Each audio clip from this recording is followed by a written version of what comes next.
இன்னைக்கு யார் பாட்டு எழுதுறான்னு யாருக்குமே தெரியுது இல்லை, யார் பாடுறான்னு சுத்தமாக தெரியுது இல்லை. பத்தாவது ஒரு பாட்டு 5 பேர் பாடுறாங்க.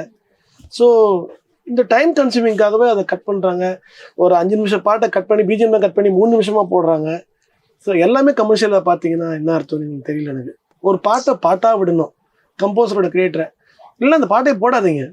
கேட்குறது ஒன்று தான், உங்களுக்கு எவ்வளோ டைமிங் தேவைப்படுதுன்னு சொன்னால் அந்த பாட்டை போடாதீங்க, சின்ன சின்ன பாட்டத்தை போடுது.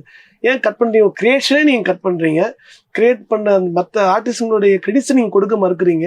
ஆனால் மற்ற ஆடு போடுறீங்க, பேசுகிறீங்க, வளவளன்னு பேசுகிறீங்க. அந்த மாதிரி ஒரு மியூசிக் சம்மந்தப்பட்ட விஷயங்கள் இருக்கக்கூடாது. மியூசிக்கு முக்கியத்துவம் கொடுக்கணும். அவங்களுக்கு எல்லாருக்குமே கிரெடிட்ஸ் கொடுக்கணும். நான் தாழ்மையாக வேண்டி கேட்டுக்கிறேன். இந்த மூலிமா எல்லா எஃப்எம் சேனல்ஸும் இதை செய்யணும். முக்கியமாக எஃப்எம் செய்யணும். ஏன்னா அதில் தான் நிறைய பேர் வந்து பாட்டை கேட்டு பாட்டு ரெஜிஸ்டர் ஆகிறாங்க. இன்றைக்கி வந்து எண்ணிலடங்காத சாங்ஸ் வருது. ஒரு நாளைக்கு thousands ஆஃப் சாங் ரிலீஸ் ஆகுது. எல்லாத்தையும் அவங்க ப்ளே பண்ண மாட்டாங்க.